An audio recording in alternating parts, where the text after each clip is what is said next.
Bonjour à tous et bienvenue sur boursicoté.com pour cette nouvelle analyse technique du CAC 40 en clôture avec une séance qui partait plutôt bien puisqu'on a ouvert ici sur un gap haussier qui nous donnait un signal de franchissement de cette résistance oblique ici qui avait été basée sur ces deux précédentes zones de points hauts significatives. Donc la projection nous donnait une cassure de cette zone avec l'ouverture d'un gap, donc il s'agissait d'un gap de rupture sur la petite tendance baissière que nous avions ici en vue court terme, mais au final on est rapidement revenu combler ce gap, on est repassé sous cette résistance, on est même revenu tester ici la zone des 8024 points, zone qui est tout de même devenue support après avoir été résistant aussi sur les trois précédentes séances de la semaine dernière.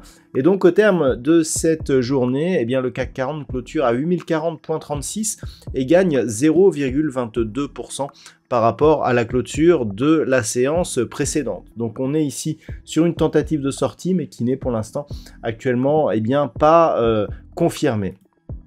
Au niveau des indicateurs techniques, on remarque ici cette dynamique haussière qui est en train de se construire sur les histogrammes du MACD, même s'ils évoluent toujours dans la partie inférieure de leur zone d'évolution, la dynamique semble plutôt positive. Le RSI est quant à lui totalement neutre et nous avons des volumes nettement inférieurs à la moyenne sur cette séance, donc aucune conviction par contre sur cette attaque ici de cette résistance oblique.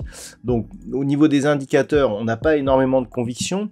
Au niveau du palmarès des valeurs, nous avons Téléperformance qui gagne 3,2%, et puis derrière toute une flopée de titres qui sont entre 2 et 3%, par exemple Edenred, Unibail-Rodamco-Westfield, Publicis Group, Carrefour ou encore Kering. Au niveau des plus fortes baisses, c'est Stellantis, le gadin du jour, moins 4,44%.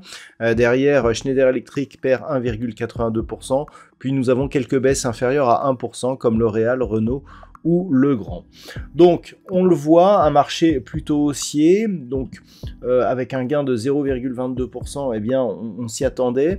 Au-delà de cela, c'est vraiment la configuration technique. Au moment où je vous parle, les futurs sont sur des niveaux proches des 8060 points, donc se confirmerait ici la cassure de cette résistance oblique. Alors, le fait qu'il n'y ait pas eu cassure directe ici après l'ouverture de ce gap qui justement englobait la projection de ces deux points hauts, amoindrit un petit peu le signal, mais celui-ci reste positif. Pourquoi ?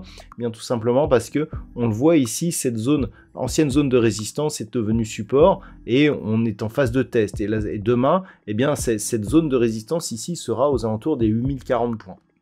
Donc si on passe cette zone, clairement, on sera sur un signal, je dirais, moins puissant que si on avait laissé une partie de ce gap non comblé et une cassure directe ici suite à un gap de rupture, mais on sera tout de même sur un signal donc de sortie potentielle de cette dynamique baissière. Pour cela, il faudrait ne pas repasser sous la zone des 8024 points et si possible revenir au contact ici de la zone des 8092 points. On serait donc sur une sortie de cette phase de consolidation qui, après avoir ici un signal donc qui après avoir connu une forte hausse, a légèrement consolidé. On l'a vu, on a légèrement cassé ici la zone de retracement à 23,6%, mais sans entamer la zone des 38,2%. Et donc le fait ici que l'on soit dans une phase de consolidation assez faible, nous donne une légitimité à vouloir continuer ici ce mouvement et qui pourrait donc se confirmer en cas de rupture haussière ici des 8215 points.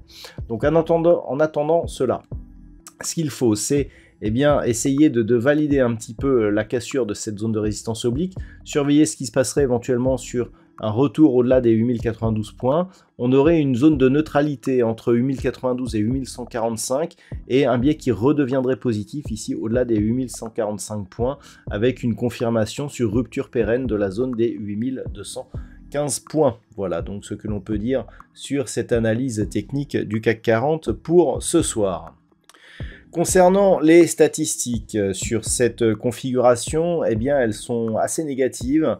On avait pourtant une dynamique de rebond qui était apparue la semaine dernière, mais elle est assez invalidée ici par cette hésitation la dynamique serait plutôt baissière pour les prochains jours, avec une assez faible conviction pour cette semaine, mais qui pourrait s'accélérer la semaine prochaine. Donc on pourrait bien avoir ici une évolution proche des 8040 points, qui pourrait repasser en dessous, voire même accélérer avant, donc selon en tout cas ces statistiques. La conviction est moyenne, mais en tout cas il n'y a aucune velléité haussière sur cette configuration en termes de statistiques, donc sur ces 20 dernières années. Voilà donc ce que l'on peut dire pour aujourd'hui. Je vous rappelle que nous avons eu une semaine, enfin une séance relativement calme, mais que la semaine va gagner en intensité au fur et à mesure qu'on va avancer vers notamment jeudi et vendredi. On a énormément d'entreprises majeures qui vont diffuser leurs résultats cette semaine. On a des statistiques majeures en fin de semaine. Donc pour l'instant, c'était peut-être le calme avant la tempête, et malgré je dirais des déclarations du gouverneur de la Banque de France concernant justement la possible baisse des taux de la BCE au mois de juin, il va falloir être vigilant quant à un éventuel retour ici sous la zone des 8024 points qui viendrait doucher les espoirs d'une reprise haussière. Voilà donc pour ce soir, je vous souhaite de passer une bonne soirée, on se retrouve dès demain pour d'autres analyses techniques, toujours sur le site boursicoté.com.